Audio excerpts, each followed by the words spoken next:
ನಮಸ್ಕಾರ ಸ್ನೇಹಿತರೆ, ನೀವು ನೋಡ್ತಾ ಇದ್ದೀರಾ life at Padigal farms YouTube channel. ಇವತ್ತು ಮತ್ತೊಂದು ವಿಡಿಯೋ ಜೊತೆ ನಿಮ್ಮ ಮುಂದೆ ಬರ್ತಾ ಇದ್ದೀನಿ. ತುಂಬಾ ದಿನಗಳ ನಂತರ ಮತ್ತೊಂದು ವಿಡಿಯೋವನ್ನ ನಿಮ್ಮ ಮುಂದೆ ತಗೊಂಡ್ ಬರ್ತಾ ಇರೋದು. ಇವತ್ತು ಏನೆಲ್ಲ ಕೃಷಿ ಕೆಲಸಗಳಿದೆ ಅಂತ ನೋಡೋಣ. ಇವಾಗ ಬೆಳಗಿಂದನೇ ಬ್ಲಾಗ್ ಅನ್ನ ಶುರು ಮಾಡಿದ್ದೀನಿ. ಹಾಗೆಯೇ ಕಳೆದ ಒಂದು ವಾರದಿಂದ ಕರಾವಳಿಯಲ್ಲಿ ಮಳೆ ಬರುತ್ತೆ ಅಂತ ಸೂಚನೆಗಳಿತ್ತು. ಅಂತೂ ನಮ್ಮಲ್ಲಿ ಬಂದಿಲ್ಲ, ಸುತ್ತಮುತ್ತಲ ಊರುಗಳಲ್ಲೆಲ್ಲ ಬಂದಿದೆ. ಸೊ ಹಾಗೆಯೇ ಇದು ಕಾಳುಮೆಣಸಿನ ಕೊಯ್ಲು ಆಲ್ಮೋಸ್ಟ್ ಕಂಪ್ಲೀಟ್ ಆಯಿತು. 95% ಅಷ್ಟು ಕಂಪ್ಲೀಟ್ ಆಯಿತು. ಇವತ್ತು ಇದನ್ನು ಗರೆ ಬಿಡಿಸೋ ಕೆಲಸ ಇದೆ. ಅದಕ್ಕೋಸ್ಕರ ನಿನ್ನೆ ಸಂಜೆನೇ ಇಲ್ಲಿ ಹಾಕಿದ್ವಿ. ಇನ್ನು ಇವತ್ತಿನ ಬಿಸಿಲಿಗೆ ಚೆನ್ನಾಗಿ ಬಾಡಿದ ಮೇಲೆ ಸಂಜೆ ಹಂಗೆ ಕ್ಲೀನ್ ಮಾಡೋದು. ಏನೇ 4ನೇ ಕೊಯ್ಲಿನ ಕೆಲಸ ಕೂಡ ಆಯಿತು ನಿನ್ನೆಗೆ. ಪಿಂಗಾರ ಸಂಸ್ಥೆಯ ಮುಖಾಂತರ ಮಾಡಿರೋದು. ಏನೇ ಇವತ್ತು ತೋಟಕ್ಕೆ ಸ್ಪ್ರೇ ಕೊಡೋ ಕೆಲಸ ಶುರು ಮಾಡಬೇಕು ಅಂತ ಅಂದ್ಕೊಂಡಿದ್ದೀವಿ. 2ನೇ ರೌಂಡ್. ಈ ನರ್ಸರಿ ಕೆಲಸಗಳೆಲ್ಲ ಇದೆ. ಅದಕ್ಕೋಸ್ಕರ ಆ ಕೆಲಸದಲ್ಲಿ ಕಂಟಿನ್ಯೂ ಆಗಬೇಕು. ಇವಾಗ ಪೈಪ್ಗಳನ್ನೆಲ್ಲ ಎಳೆಯೋ ಕೆಲಸ ಬಾಕಿ ಇದೆ, ಅದೇ ಸೆಟ್ ಮಾಡಿ ಇಟ್ಟಿಲ್ಲ. ಅದಕ್ಕೋಸ್ಕರ ಆ ಕೆಲಸವನ್ನು ವರ್ಕರ್ಸ್ ಬರೋದಕ್ಕಿಂತ ಮುಂಚೆನೇ ಇವಾಗ ಮಾಡಬೇಕು. ಹಾಗೆಯೇ ತೋಟಕ್ಕೆ ಇವಾಗ ಗೊಬ್ಬರ ಕೊಡೋ ಕೆಲಸ ನೀರಾವರಿ ಜೊತೆನೇ ಆಗ್ತಾ ಇದೆ. ಅಂದರೆ ವಾಟರ್ ಸಾಲ್ಯುಬಲ್ ಫರ್ಟಿಲೈಸರನ್ನು ಕೊಡ್ತಾ ಇರೋದು. ನೋಡಿ, ಇದು ನಮ್ಮ ವ್ಯೂವರ್ಸ್ಗೆ ಚನ್ನರಾಯಪಟ್ಟಣ ಕಡೆಯಿಂದ ನಾಳೆ ಬರ್ತಾ ಇದ್ದಾರೆ ಗಿಡಗಳನ್ನು ತಗೊಂಡೋಗೋದಕ್ಕೆ. ಇದು ಪನೀರು ಒಂದು ಜಾತಿಯ ಕಾಳುಮೆಣಸಿನ ರನ್ನರ್ಸ್ಗಳನ್ನು ಕಟ್ಟಿರೋದು. ಸಿಂಗಲ್ ನೋಡ್ ಹಾಗೆಯೇ ಡಬಲ್ ನೋಡ್ ಎರಡೂ ಇದೆ ಇದರಲ್ಲಿ ಮಿಕ್ಸ್ ಆಗಿ. ನಾವು ಡೈರೆಕ್ಟಾಗಿ ಪ್ಲ್ಯಾಂಟ್ ಮಾಡ್ಬೋದು. ಏನಕ್ಕೆ ಅಂತ ಹೇಳಿದರೆ 3 ರಿಂದ 4 ಎಲೆಗಳು ಬರ್ತಾ ಇದೆ ಇವಾಗ. ಯೂಶ್ವಲಿ ನಮ್ಮಲ್ಲಿ ನಾಟಿ ಮಾಡುವಾಗ 4 ಎಲೆ ಬಂದ ಮೇಲೆ ನಾಟಿ ಮಾಡ್ತೀವಿ. ಏನಕ್ಕೆ ಅಂತ ಹೇಳಿದರೆ ಪ್ಲ್ಯಾಂಟ್ ಮಾಡಿದ್ಮೇಲೆ ಹಗ್ಗವನ್ನು ಕಟ್ಟೋದಕ್ಕೆ ಒಂದು ಹೆಲ್ಪ್ ಆಗುತ್ತೆ. ಅದಕ್ಕೋಸ್ಕರ ಇಲ್ಲಿ ಇವಾಗಲೇ ಹೇಳಿದೆ ಅಲ್ವಾ, ಫರ್ಟಿಲೈಸರ್ ಕೊಡ್ತಾ ಇದ್ವಿ ಅಂತ. ಇಲ್ಲಿ ಬ್ಯಾಟ್ರಿ ಇದೆ, ಇಲ್ಲಿ ಪಂಪ್ ಕೂಡ ಇದೆ. ಸಾಧ್ಯ ಆದರೆ ಆಮೇಲೆ ಗೊಬ್ಬರ ಕೊಡೋ ಟೈಮಲ್ಲಿ ಸ್ವಲ್ಪ ಎಕ್ಸ್ಪ್ಲೈನ್ ಮಾಡ್ತೀನಿ ಇದ್ರ ಬಗ್ಗೆ. ನಮ್ಮ ಹೊಸ ವ್ಯೂವರ್ಸ್ಗೆಲ್ಲ ಗೊತ್ತಾಗುತ್ತೆ. ಹಳೆ ವ್ಯೂವರ್ಸ್ಗಂತೂ ಕಳೆದ ವರ್ಷದ ವಿಡಿಯೋದಲ್ಲಿ ಮೆನ್ಷನ್ ಮಾಡಿದ್ದೆ ಇದ್ರ ಬಗ್ಗೆ. ಸೊ ಬನ್ನಿ, ಆಗಿದ್ರೆ ಇವಾಗ ಫಸ್ಟು ಟ್ಯಾಂಕ್ ಕಡೆ ಹೋಗಬೇಕು. ಬ್ಯಾರಲಲ್ಲಿ ನೀರೆಲ್ಲ ತುಂಬ ಕೆಲಸ ಇದೆ. ಬ್ಯಾರಲ್ಗೆ ಇವಾಗ ಬೆಳಗ್ಗೆನೇ ನೀರು ತುಂಬೋ ಕೆಲಸವನ್ನು ಮಾಡ್ತಾ ಇದ್ದೀನಿ. ಏನಕ್ಕೆ ಅಂತ ಹೇಳಿದ್ರೆ ವರ್ಕರ್ಸ್ ಬರೋ ಟೈಮ್ಗೆ ಕರೆಂಟ್ ಏನಾದರೂ ಹೋದರೆ ಆಮೇಲೆ ನೀರು ತುಂಬೋದಕ್ಕೆ ಕಷ್ಟ ಆಗುತ್ತೆ. ಆ ಉದ್ದೇಶದಿಂದ ಈ ಕೆಲಸವನ್ನು ಮಾಡಿ ಇಲ್ಲಿ ಹಿಪ್ಪಲಿ ಗಿಡಗಳು ಹಾಗೆಯೇ ಸ್ವಲ್ಪ ತರಕಾರಿ ಎಲ್ಲ ಬೆಳೆದಿದ್ದೀವಿ. ಅದಕ್ಕೆ ಇವಾಗ ನೀರು ಹಾಕೋ ಕೆಲಸವನ್ನು ಮಾಡ್ತಾ ಇದ್ದೀನಿ. ಇವಾಗ ಬಿಸಿಲು ಜಾಸ್ತಿ ಆಗಿರೋದ್ರಿಂದ ಹಿಪ್ಪಲಿ ಗಿಡಗಳಿಗೆ ನೀರು ಪ್ರತಿದಿನ ಹಾಕಬೇಕಾಗುತ್ತೆ. ಪ್ಲಾಸ್ಟಿಕ್ ಕವರ್ಗಳಲ್ಲಿ ಮಣ್ಣು ತುಂಬಿರೋದ್ರಿಂದ ಡ್ರೈ ಆಗಿಬಿಡುತ್ತೆ ಬೇಗನೆ. ಟ್ಯಾಂಕಲ್ಲಿ ನೀರಿನ ತುಂಬಿಲ್ಲ, ಹಾಗೆ ಇರಿಗೇಷನ್ ಮಧ್ಯ ನಂತರ ಶುರು ಮಾಡಬೇಕಿನ್ನ. ಹಾಗೆಯೇ ಇಲ್ಲಿ ನೋಡಿ, ಸೈಡಲ್ಲಿರೋದು ಇದು ಗುಳ್ಳ ಬದನೆ ಗಿಡಗಳು ಚಿಕ್ಕದಾಗಿರುವಾಗಲೇ ಒಂದು ಕೀಟದ ಬಾಧೆ ಶುರುವಾಗಿತ್ತು. ಅದಕ್ಕೋಸ್ಕರ ನೋಡಿ ಎಲೆಗಳೆಲ್ಲ ಈ ಥರ ಆಗಿ ತುಂಬಾನೇ ಸೊರಗಿತ್ತು ಗಿಡ. ಹಾಗೆಯೇ ಅಷ್ಟು ಕಾಯಿಗಳು ಕೂಡ ಅಷ್ಟೇ ತುಂಬ ಚೆನ್ನಾಗಿ ಸೈಜ್ ಕೂಡ ಬರ್ತಾ ಇರಲಿಲ್ಲ. ಕೆಲವೊಂದು ಕೆಮಿಕಲ್ ಸ್ಪ್ರೇಗಳನ್ನು ಟ್ರೈ ಮಾಡಿದ್ದೆ. ಅಂದರೆ ಗಿಡಗಳು ಚಿಕ್ಕದಾಗಿ ಇತ್ತಲ್ವ, ಅದಕ್ಕೋಸ್ಕರ ಎಲೆಗಳಿಗೆ ಸ್ಪ್ರೇ ಮಾಡಿದ್ರೆ ವರ್ಕ್ ಆಗುತ್ತೆ ಏನೋ ಅಂತ. ಬಟ್ ಅದು ಯಾವುದು ವರ್ಕ್ ಆಗಿರಲಿಲ್ಲ. ಸೊ ಗಿಡಗಳು ಸತ್ತೋಗೋ ಸ್ಟೇಜ್ಗೆ ಬಂದಿತ್ತು ಒಂದು ಬಾರಿ. ಅದಾದಮೇಲೆ ನಮ್ಮ ಸ್ನೇಹಿತರೊಬ್ಬರು ಹೇಳಿದರು, ಕೈಬೇವಿನ ಎಣ್ಣೆ ಸ್ಪ್ರೇ ಮಾಡೋಣ, ಕೈಬೇವಿನ ಎಣ್ಣೆಯನ್ನು ಸ್ಪ್ರೇ ಮಾಡೋಣ ಅಂತ ಒಂದು ಥಾಟ್ ಬಂತು. ಸೊ ಅದನ್ನು ಕೂಡ ಟ್ರೈ ಮಾಡಿದೆ, ಬಟ್ ಅದು ಕೂಡ ವರ್ಕ್ ಆಗಿಲ್ಲ.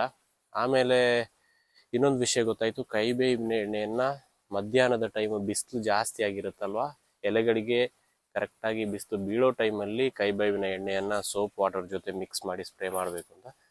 ಸೊ ಆ ಸ್ಪ್ರೇ ಮಾಡಿದ್ಮೇಲೆ ಕಂಟ್ರೋಲ್ಗೆ ಬಂದಿರೋದು. ಸೊ ಕೈಬೇವಿನ ಎಣ್ಣೆ ಬಿಸಿಲು ಇರುವಾಗ ಸ್ಪ್ರೇ ಮಾಡಿದ್ರೆ ಅದರ ಸ್ಮೆಲ್ ಜಾಸ್ತಿಯಾಗಿ ಸ್ಪ್ರೆಡ್ ಆಗುತ್ತೆ ಅನಿಸುತ್ತೆ. ಅದಕ್ಕೋಸ್ಕರ ಕೀಟಗಳಿಗೆ ಅದು ಪರಿಣಾಮಕಾರಿಯಾಗಿ ವರ್ಕ್ ಆಗಿತ್ತು. ಅದಕ್ಕೋಸ್ಕರ ಇಲ್ಲಿ ಮಾಹಿತಿಯನ್ನು ಶೇರ್ ಮಾಡ್ತಾ ಇದ್ದೀನಿ. ಯಾವುದಾದ್ರೂ ತರಕಾರಿ ಗಿಡಗಳಿಗೆಲ್ಲ ನೀವು ಕೀಟಬಾಧೆಯಿಂದ ನೀವು ಕೈಬೇವಿನ ಎಣ್ಣೆನ ಸ್ಪ್ರೇ ಕೊಡ್ತಾ ಇದ್ದೀರಾ ಅಂತಾದರೆ ಮಧ್ಯಾಹ್ನದ ಟೈಮಲ್ಲಿ ಚೆನ್ನಾಗಿ ಬಿಸಿಲಿರೋ ಟೈಮಲ್ಲಿ ಸ್ಪ್ರೇ ಮಾಡಿ, ನಿಜವಾಗ್ಲೂ ಹೆಲ್ಪ್ ಆಗುತ್ತೆ ಅದು. ಹಾಗೆಯೇ ಇಲ್ಲಿ ಇದು ನಾಳಿ ಬದನೆ ಅಂತ ಹೇಳ್ತೀವಿ, ಉದ್ದಕ್ಕೆ ಬರುತ್ತಲ್ವ, ಆ ಬದನೆ ಗಿಡ ಇದು ಚೆನ್ನಾಗಿ ಬರ್ತಾ ಇದೆ. ಗ್ರೋ ಬ್ಯಾಗಲ್ಲೇ ಮಾಡಿರೋದು. ನೋಡಿ, ಇದರಲ್ಲಿ ಹೂಗಳೆಲ್ಲ ಬಿಟ್ಟು ಕಾಯಿ ಕಟ್ಟೋದಕ್ಕೆ ಶುರು ಆಗಿದೆ ಇವಾಗ.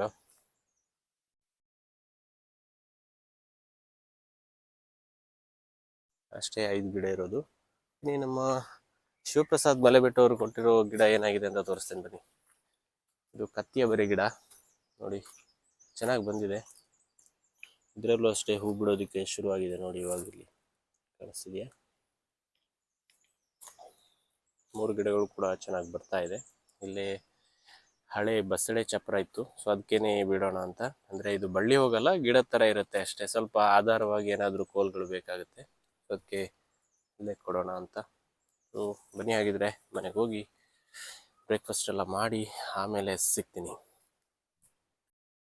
ಇದು ಕಾಳುಮೆಣಸಿನ ಗರಿಗಳನ್ನು ಸಪ್ರೇಟ್ ಮಾಡೋ ಮೆಷಿನ್ ಇದು. ಪ್ರತಿ ಬಾರಿ ಯೂಸ್ ಮಾಡಿದ್ಮೇಲೆ ಒಂದು ಬಾರಿ ಕ್ಲೀನ್ ಮಾಡಿ ಇಡಬೇಕಾಗುತ್ತೆ. ಸೊ ಹಾಗೆಯೇ ನೋಡಿ, ಇಲ್ಲಿ ಕಾಳುಮೆಣಸು ಒಣಗೋದಕ್ಕೆ ಹಾಕಿರೋದು. ಈ ಬಾರಿ ಹೆಚ್ಚಾಗಿ ಸೋಲಾರ್ ಡ್ರೈಯರ್ ಒಳಗಡೆ ಒಣಗಿಸಿರೋದು. ಏನಕ್ಕೆ ಅಂದರೆ ಆಗಾಗ ಮೋಡ ಆಗ್ತಾ ಇದೆ, ಆ ಉದ್ದೇಶದಿಂದ. ಇದಕ್ಕೆ 2 ಬಿಸಿಲಾಯ್ತಷ್ಟೇ. ಸೊ ಇದು ಚೆನ್ನಾಗಿ ಒಣಗಿದೆ. ಇದನ್ನು ಇವತ್ತು ಅಥವಾ ನಾಳೆ ಬಾಚಬೇಕು. ಆವಾಗಲೇ ಹೇಳ್ದಂಗೆ ಸಿಂಗಾರಕ್ಕೆ ಇವಾಗ ಶಿಲೀಂಧ್ರನಾಶಕ ಹಾಗೆಯೇ ಕೀಟನಾಶಕದ ಸ್ಪ್ರೇಯನ್ನು ಮಾಡ್ತಾ ಇದ್ದೀವಿ. ಇದಕ್ಕೆ ಬೇಕಾಗಿರೋ ತಯಾರಿಯನ್ನೆಲ್ಲ ಮಾಡ್ಕೊಂಡಾಯಿತು. ಇವಾಗ 2ನೇ ರೌಂಡ್ಗೆ ನಾವು ಎಂಡೋಫಿಲ್ನ Z78 ಅನ್ನೋ ಒಂದು ಕಾಂಟ್ಯಾಕ್ಟ್ ಫಂಗಿಸೈಡ್ ಹಾಗೆಯೇ ರೈನ್ಮಿಡಾ ಕಂಪನಿಯ ಇಮ್ಡಾಕ್ಲೋಪ್ರಿಡ್ ಕಂಟೆಂಟ್ ಇರೋ ಒಂದು ಇನ್ಸೆಕ್ಟಿಸೈಡನ್ನು ಆ್ಯಡ್ ಮಾಡಿ ಇಲ್ಲಿ ಸ್ಪ್ರೇಯನ್ನು ಕೊಡ್ತಾ ಇರೋದು. ಇದರ ಜೊತೆ ಅರ್ಧ kg ಆಗುವಷ್ಟು NPK ವಾಟರ್ ಸೊಲ್ಯುಬಲ್ ಫರ್ಟಿಲೈಸರ್ ಹಾಗೆಯೇ 1 kg ಆಗುವಷ್ಟು ಮೆಗ್ನೀಷಿಯಂ ಸಲ್ಫೇಟನ್ನು ಆ್ಯಡ್ ಮಾಡ್ತಾ ಇದ್ದೀನಿ. ಇಷ್ಟನ್ನೆಲ್ಲ ಮಿಕ್ಸ್ ಮಾಡಾದ್ಮೇಲೆ 50 ml ಆಗುವಷ್ಟು ಸಿಲಿಕಾನ್ ಬೇಸ್ಡ್ ಸ್ಪ್ರೆಡರನ್ನು ಆ್ಯಡ್ ಮಾಡಿ ಇವಾಗ ಸಿಂಗಾರಕ್ಕೆ ಸ್ಪ್ರೇಯನ್ನು ಮಾಡ್ತಾ ಇರೋದು. ಅಡಿಕೆ ಮರಕ್ಕೆ ಹತ್ತಿನೇ ಸ್ಪ್ರೇಯನ್ನು ಮಾಡ್ತಾ ಇರೋದು. ಹಾಗೆಯೇ ಕಾಳುಮೆಣಸಿನ ಬಳ್ಳಿಗಳೇನಾದರೂ ಇದ್ದರೆ ಅಂಥದ್ದಕ್ಕೆ ಏಣಿಯನ್ನು ಇಟ್ಟು ಹತ್ತಿ ಆಮೇಲೆ ಸ್ಪ್ರೇಯನ್ನು ಮಾಡ್ತಾ ಇದ್ದೀವಿ. ಸಿಂಗಾರಕ್ಕೆ ಮೊದಲ ಸ್ಪ್ರೇಯನ್ನು ಮಾಡಿ 40 ದಿನಗಳಾಯಿತು. ಇವಾಗ 2ನೇ ಸ್ಪ್ರೇಯನ್ನು ಇವತ್ತು ಶುರು ಮಾಡ್ತಾ ಇದ್ದೀವಿ. ಇದರ ಜೊತೆ ಇನ್ನೊಂದು ಕೆಲಸವನ್ನು ಕೂಡ ನಾನು ಮಾಡ್ತಾ ಇದ್ದೀನಿ. ಏನು ಅಂತ ಹೇಳಿದ್ರೆ, ಕಳೆದ ವರ್ಷ ಪ್ಲ್ಯಾಂಟ್ ಮಾಡಿರೋ ಕಾಳುಮೆಣಸಿನ ಬಳ್ಳಿಗಳು ಇವಾಗ ಚೆನ್ನಾಗಿ ಶೆಕೆ ಶುರು ಆದಮೇಲೆ ಚಿಗುರು ಕೊಡೋದಕ್ಕೆ ಶುರುವಾಗಿದೆ. ಸೊ ಅಂಥ ಬಳ್ಳಿಗಳಿಗೆ ಸಪೋರ್ಟಿಂಗ್ ಆಗಿ ಹಗ್ಗವನ್ನು ಕಟ್ಟೋದು ತುಂಬಾ ಇಂಪಾರ್ಟೆಂಟ್ ಆಗುತ್ತೆ. ಇವಾಗ ಹೇಗೋ ಸ್ಪ್ರೇಯಿಂಗ್ ಕೆಲಸ ಮಾಡೋವಾಗ ನಾನು ವೈರ್ ಎಳೆಯೋದಕ್ಕಂತ ಅಲ್ಲೇ ನಿಂತಿರ್ತೀನಿ. ಅಂಥ ಟೈಮಲ್ಲಿ ಈ ಕೆಲಸವನ್ನು ಕೂಡ ಜೊತೆಗೆ ಮಾಡ್ತಾ ಇರೋದು. ನಾನಿವಾಗ ಇಲ್ಲಿ ನೀರಿನ ಜೊತೆ ಗೊಬ್ಬರವನ್ನು ಕೊಡೋದಕ್ಕೆ ಪ್ಲಾನ್ ಮಾಡ್ಕೋತಾ ಇದ್ದೀನಿ. ಒಂದು ಚೀಲದಲ್ಲಿ ಯೂರಿಯಾ ಹಾಗೆಯೇ ಇನ್ನೊಂದು ಚೀಲದಲ್ಲಿ ವೈಟ್ ಪೊಟ್ಯಾಷನ್ನು ಇಲ್ಲಿ ಹಾಕ್ತಾ ಇರೋದು. ಈ ಥರ ನಾನು ಏನಕ್ಕೆ ಮಾಡ್ತಾ ಇದ್ದೀನಿ ಅಂತ ಹೇಳಿದ್ರೆ, ಸುಮಾರಾಗಿ ನಾನು 20 kg ಆಗುವಷ್ಟು ವೈಟ್ ಪೊಟ್ಯಾಷ್ ಹಾಗೆಯೇ 10 kg ಆಗುವಷ್ಟು ಯೂರಿಯಾವನ್ನು ನಾನು ಇಲ್ಲಿ ಹಾಕ್ತಾ ಇದ್ದೀನಿ. ಬೇಗನೆ ನೀರಲ್ಲಿ ಕರಗೋ ಫರ್ಟಿಲೈಸರ್ ಆದರೂ ಕೂಡ 30 kgನ 200 ಲೀಟರ್ನಲ್ಲಿ ಕರಗಿಸ್ಬೇಕು ಅಂತಾದರೆ ಸ್ವಲ್ಪ ಕಾನ್ಸಂಟ್ರೇಷನ್ ಜಾಸ್ತಿ ಆಗಿರುತ್ತೆ. ಅದಕ್ಕೋಸ್ಕರ ಯೂಶ್ವಲಿ ಎಷ್ಟು ಬೇಗ ಕರಗುತ್ತೋ ಅಷ್ಟು ಬೇಗನೆ ಕರಗಲ್ಲ, ಸ್ವಲ್ಪ ಜಾಸ್ತಿ ಟೈಮ್ ಹಿಡಿಸುತ್ತೆ. ಅದಕ್ಕೋಸ್ಕರ ನಾನು ಈ ಥರ ಚೀಲದಲ್ಲಿ ತುಂಬಿ ಅದಕ್ಕೆ ನೀರನ್ನು ಹಾಕ್ತೀನಿ. ಆವಾಗ ಅದು ಬೇಗನೆ ಡೈಲ್ಯೂಟ್ ಆಗಿ ಬ್ಯಾರಲ್ಗೆ ಹೋಗ್ಬಿಡುತ್ತೆ. ಒಂದು ಬ್ಯಾರಲ್ನಲ್ಲಿ ನಾನು ಸುಮಾರಾಗಿ ಒಂದು 3/4 ಆಗುವಷ್ಟು ಫರ್ಟಿಲೈಸರನ್ನು ಡೈಲ್ಯೂಟ್ ಮಾಡಿ ಹಾಕ್ತೀನಿ. ನಾನು ಯಾವ ಥರ ಹಾಕ್ತಾ ಇದ್ದೀನಿ ಅಂತ ಹೇಳಿದ್ರೆ, ಸುಮಾರಾಗಿ ಒಂದು 20 ಗ್ರಾಮ್ ಪೊಟ್ಯಾಷ್ ಹಾಗೆಯೇ 10 ಗ್ರಾಮ್ ಯೂರಿಯಾ ಒಂದೊಂದು ಗಿಡಗಳಿಗೆ ಅಥವಾ ಒಂದೊಂದು ಮರಗಳಿಗೆ ಸಿಗೋ ಥರ ಇವಾಗ ಪ್ಲ್ಯಾನ್ ಮಾಡಿಕೊಂಡು ಗೊಬ್ಬರವನ್ನು ಕೊಡ್ತಾ ಇರೋದು. ಈ ಥರ ಪ್ರತಿ ವಾರ ಗೊಬ್ಬರವನ್ನು ಕೊಡೋ ಪ್ಲ್ಯಾನನ್ನು ಮಾಡ್ಕೊಂಡಿದ್ದೀನಿ. ಅದರ ಜೊತೆ ಲಘು ಪೋಷಕಾಂಶಗಳನ್ನು ಕೂಡ ಕೊಡೋ ಪ್ಲ್ಯಾನ್ ಇದೆ. ಮುಂದೆ ಇದರ ಬಗ್ಗೆ ಮಾಹಿತಿಯನ್ನು ವಿಡಿಯೋದಲ್ಲಿ ಖಂಡಿತವಾಗ್ಲೂ ಮುಂದಿನ ವಾರಗಳಲ್ಲಿ ಕೊಡ್ತಾ ಇರ್ತೀನಿ. ನೀವು ಚಾನಲನ್ನು ತಪ್ಪದೆ ಸಬ್ಸ್ಕ್ರೈಬ್ ಮಾಡ್ಕೊಳ್ಳಿ, ಆವಾಗ ನಿಮಗೂ ಒಂದು ಮಾಹಿತಿಗಳು ಖಂಡಿತವಾಗ್ಲೂ ಸಿಗುತ್ತೆ. ಈ ಥರ ಚೀಲದಲ್ಲಿ ಹಾಕೋದ್ರಿಂದ ಗೊಬ್ಬರದಲ್ಲಿ ಇರೋ ಕಸಗಳೆಲ್ಲ ಫಿಲ್ಟರ್ ಆಗಿಬಿಡುತ್ತೆ. ಇಲ್ಲಾಂದರೆ ನನ್ನ ಮೆಶ್ ಫಿಲ್ಟರ್ ಇರುತ್ತಲ್ವ, ಸ್ಯಾಂಡ್ ಫಿಲ್ಟರ್ ಆದಮೇಲೆ ಇರೋದು, ಅದನ್ನು ಆವಾಗವಾಗ ಕ್ಲೀನ್ ಮಾಡಬೇಕಾಗತ್ತೆ. ನಾನು 5 ಸ್ಲಾಟಲ್ಲಿ ಗೊಬ್ಬರ ಕೊಡ್ತೀನಿ ಅಂತಾದರೆ 5 ಬಾರಿ ಒಂದೇ ಸಲ ಕೊಡೋದಕ್ಕಾಗಲ್ಲ. ಒಂದು 2 ಅಥವಾ 3 ಬಾರಿ ಆದಮೇಲೆ ಒಂದು ಬಾರಿ ಮೆಶ್ ಫಿಲ್ಟರನ್ನು ಕ್ಲೀನ್ ಮಾಡಬೇಕಾಗತ್ತೆ. ಈ ಥರ ಚೀಲ ಯೂಸ್ ಮಾಡೋದ್ರಿಂದ ಆ ಅಗತ್ಯ ಬೀಳಲ್ಲ. ಇಲ್ಲಿ ನೋಡಿ, ಇವಾಗ 3/4 ಬ್ಯಾರಲ್ ಆಗುವಷ್ಟು ಡೈಲ್ಯೂಟ್ ಮಾಡಿರೋ ಫರ್ಟಿಲೈಸರ್ ಇದೆ. ಹಾಗೆಯೇ ಬ್ಯಾರಲ್ನ ಬಾಟಮಲ್ಲಿ ಒಂದು ಪೈಪನ್ನು ಈ ಥರ ಕೊಟ್ಟಿದ್ದೀನಿ.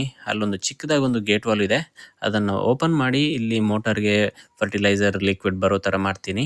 ಹಾಗೆಯೇ ಇಲ್ಲಿ ಬ್ಯಾಟ್ರಿಗೆ ಕನೆಕ್ಟ್ ಮಾಡಿರೋದಿದೆ. ಸೊ ಇಲ್ಲಿ ಪಾಸಿಟಿವ್ನ ಆಲ್ರೆಡಿ ಕನೆಕ್ಟ್ ಮಾಡಿದ್ದೀನಿ, ಇನ್ನು ನೆಗೆಟಿವನ್ನು ಕನೆಕ್ಟ್ ಮಾಡಿದ್ರೆ ಅದು ಪುಷ್ ಮಾಡಿಕೊಡುತ್ತೆ. ಇಲ್ಲಿ ವೆಂಚುರಿಗೆ ಕನೆಕ್ಟ್ ಮಾಡಿದ್ದೀನಿ ನೋಡಿ, ಇಲ್ಲಿ ಇದರ ಔಟ್ಪುಟ್ಟನ್ನು, ಮೋಟರ್ನ ಔಟ್ಪುಟ್ಟನ್ನು. ಸೊ ಹಾಗೆಯೇ ಅಲ್ಲೊಂದು ಚಿಕ್ಕದಾಗಿ ಒಂದು ಗೇಟ್ ವಾಲ್ ಕೂಡ ಕೊಟ್ಟಿದ್ದೀನಿ. ಏನಕ್ಕೆ ಅಂತ ಹೇಳಿದ್ರೆ, ಏರ್ ಪ್ರೆಷರನ್ನು ಮೇಂಟೈನ್ ಮಾಡೋದಕ್ಕೆ ಕೆಲವೊಂದು ಬಾರಿ ಏರ್ ಅಲ್ಲಿ ಬ್ಲಾಕ್ ಆಗಿಬಿಡುತ್ತೆ. ಅದಕ್ಕೋಸ್ಕರ ಈ ಥರ ನೋಡಿ, ಇಲ್ಲಿ ನೆಗೆಟಿವನ್ನು ಕನೆಕ್ಟ್ ಮಾಡಿದ ಕೂಡಲೇ ಈಗ ಮೋಟರ್ ಸ್ಟಾರ್ಟ್ ಆಯಿತು. ಸೊ ಹಾಗೆಯೇ ಇಲ್ಲೊಂದು ಗೇಟ್ ವಾಲನ್ನು ಕೊಟ್ಟಿದ್ದೀನಿ, ಕರೆಕ್ಟಾಗಿ ಬರ್ತಾ ಇದೆಯಾ ಅಂತ ಚೆಕ್ ಮಾಡೋದಕ್ಕೂ ಆಗುತ್ತೆ. ಸುಮಾರು 30 ರಿಂದ 35 ನಿಮಿಷಗಳಲ್ಲಿ ಇದು ಗೊಬ್ಬರ ಖಾಲಿ ಆಗಿಬಿಡುತ್ತೆ. ಆಮೇಲೆ ತಿರ್ಗಿ ಒಂದು 5 ನಿಮಿಷಗಳ ಕಾಲ ನೀರನ್ನು ಬಿಟ್ಟು ಕೆಲಸವನ್ನು ಕಂಪ್ಲೀಟ್ ಮಾಡ್ತೀನಿ. ಹಾಗೆಯೇ ಬಿಸಿಲಿಗೆ ಹಾಕಿರೋ ಕಾಳುಮೆಣಸು ಕೂಡ ಚೆನ್ನಾಗಿ ಬಾಡಿದೆ ನೋಡಿ. ಇವಾಗ ಸಂಜೆ ಆಗ್ತಿದ್ದಂಗೆ ಇದನ್ನು ಕ್ಲೀನ್ ಮಾಡೋ ಕೆಲಸ ಕೂಡ ಇದೆ. ಇವಾಗ ಮಧ್ಯಾಹ್ನ ನಂತರ ಸ್ವಲ್ಪ ಗ್ರಾಫ್ಟಿಂಗ್ ಕೆಲಸವನ್ನು ಮಾಡ್ತಾ ಇದ್ದೀನಿ. ಅದರ ಜೊತೆ ಕೆಲವೊಂದು ಗ್ರಾಫ್ಟಿಂಗ್ ಸ್ಪೆಷಲಾಗಿ ಮಾಡಿದ್ದೀನಿ. ಇದರ ಬಗ್ಗೆ ಮುಂದಿನ ವೀಡಿಯೋಸಲ್ಲಿ ಅಥವಾ ಮುಂದಿನ ವಾರದಲ್ಲಿ ಖಂಡಿತವಾಗ್ಲೂ ಮೆನ್ಷನ್ ಮಾಡ್ತೀನಿ. ಇದೊಂದು ಪ್ಲಾಸ್ಟಿಕ್ ಕವರನ್ನು ಮುಚ್ಚಿದ್ದೀನಿ ನೋಡಿ, ಇಲ್ಲಿ ಅದು ಯಾವ ಥರ ಆಗುತ್ತೋ ಗೊತ್ತಿಲ್ಲ. ಸೊ ಅದು ನೋಡೋಣ, ಅದರ ಬಗ್ಗೆ ಸಕ್ಸಸ್ ಆದಮೇಲೆ ನಿಮ್ಮ ಮುಂದೆ ತೊಗೊಂಬರ್ತೀನಿ, ಸುಮ್ಮನೆ ಇವಾಗಲೇ ಹೇಳಲ್ಲ. ಸೊ ಹಾಗೆಯೇ ಇದರ ಜೊತೆ ಇಲ್ಲಿ ನೋಡಿ, ಇವಾಗ ಗ್ರಾಫ್ಟ್ ಮಾಡಿರೋದು ಕ್ಯಾಪ್ ತೆಗೆದಿರೋದೆಲ್ಲ ಚಿಗುರ್ಕೊಂಡು ಬರ್ತಾ ಇದೆ. ಹಾಗೆಯೇ ನಮ್ಮ ವ್ಯೂವರ್ ಒಬ್ಬರು ಕೇಳಿದ್ರು, PVC ಪೋಲ್ಗಳಲ್ಲಿ ಪ್ಲ್ಯಾಂಟ್ ಮಾಡಿರೋದು ಯಾವ ಥರ ಇದೆ ಅಂತ. ಕೆಲವೊಂದು ಬಳ್ಳಿಗಳಂತೂ ತುಂಬ ಚೆನ್ನಾಗಿ ಬರ್ತಾ ಇದೆ ನೋಡಿ. ಇಲ್ಲಿ ಇದರಲ್ಲಿ 2 ಗಿಡಗಳನ್ನು ಪ್ಲ್ಯಾಂಟ್ ಮಾಡಿರೋದು. ಹಾಗೆಯೇ ಅದರಲ್ಲಿ ಬಂದಿರೋ ಹಿಪ್ಪಿಲಿಯ ಚಿಗುರುಗಳಿಗೂ ಕೂಡ ತಿರ್ಗಾ ಗ್ರಾಫ್ಟ್ ಮಾಡಿದ್ದೀವಿ. ಅದಕ್ಕೋಸ್ಕರ ಇಷ್ಟು ತಿಕ್ಕಾಗಿ ಬಂದಿದೆ ಬಳ್ಳಿಗಳು. ಇದರ ಬುಡವನ್ನು ತೋರಿಸ್ತಾ ಇದ್ದೀನಿ ನೋಡಿ. ಇಲ್ಲಿ 2 ಗ್ರಾಫ್ಟ್ ಮಾಡಿರೋದು, ಅಂದರೆ 2 ಬುಡ ಗ್ರಾಫ್ಟ್ ಮಾಡಿರೋದನ್ನು ಪ್ಲ್ಯಾಂಟ್ ಮಾಡಿರೋದು. ಹಾಗೆಯೇ ಬಂದಿರೋ ಚಿಗುರುಗಳಿಗೂ ಕೂಡ ಗ್ರಾಫ್ಟ್ ಮಾಡಿ ಟೋಟಲ್ 4 ಬಳ್ಳಿಯನ್ನು ಇಲ್ಲಿ PVC ಪೋಲಲ್ಲಿ ಬಿಟ್ಟಿರೋದು. ಸುಮಾರಾಗಿ ಒಂದು 12 ಅಡಿ ಇದೆ ಇದು. ಹಾಗೆಯೇ ಇನ್ನೊಂದು ಗಿಡ ಇದೆ, ಇದು ಟಾಪ್ ಶೂಟ್ ನೋಡಿ. ಇದು ಗ್ರಾಫ್ಟ್ ಮಾಡಿರೋದೇನೆ, ಬಟ್ ಅದರಲ್ಲಿ ಇವಾಗ ಗರೆಗಳು ಕಾಣಿಸ್ತಾ ಇದೆ, ಸೆಟ್ಟಿಂಗ್ ಆಗ್ತಾ ಇದೆ. ಇದು ಇನ್ನೊಂದು ಸ್ಪೆಷಲ್ ಆಗಿರೋದು ಏನು ಅಂದರೆ ಬೀಜದಿಂದ ಮೊಳಕೆ ಬರೆಸಿ ಮಾಡಿರೋ ಬಳ್ಳಿ ಇದು. ಇದರಲ್ಲಿ 2 ಬಳ್ಳಿಯನ್ನು ಪ್ಲ್ಯಾಂಟ್ ಮಾಡಿರೋದು. ಅದು ಅಷ್ಟೇ, ಸ್ವಲ್ಪ ಬ್ರ್ಯಾಂಚಸ್ ಬರೋದಕ್ಕೆ ಟೈಮ್ ಹಿಡಿಸ್ತು ಅಂತಲೇ ಹೇಳ್ಬೋದು. 3 ರಿಂದ 4 ಬಾರಿ ಅದರ ಚಿಗುರನ್ನು ಕಟ್ ಮಾಡಾದಮೇಲೆ ಅದರಲ್ಲಿ ಬ್ರ್ಯಾಂಚಸ್ ಬರೋದಕ್ಕೆ ಶುರುವಾಗಿದ್ದು. ಅದು ಕೂಡ ಅಷ್ಟೇ 8 ಅಡಿ ರೀಚ್ ಆಗಿದೆ ಇವಾಗ. ನೋಡಬೇಕು ಫ್ಯೂಚರಲ್ಲಿ ಯಾವ ಥರ ಗರೆಗಳು ಬರುತ್ತೆ ಇದರಲ್ಲಿ ಅಂತ.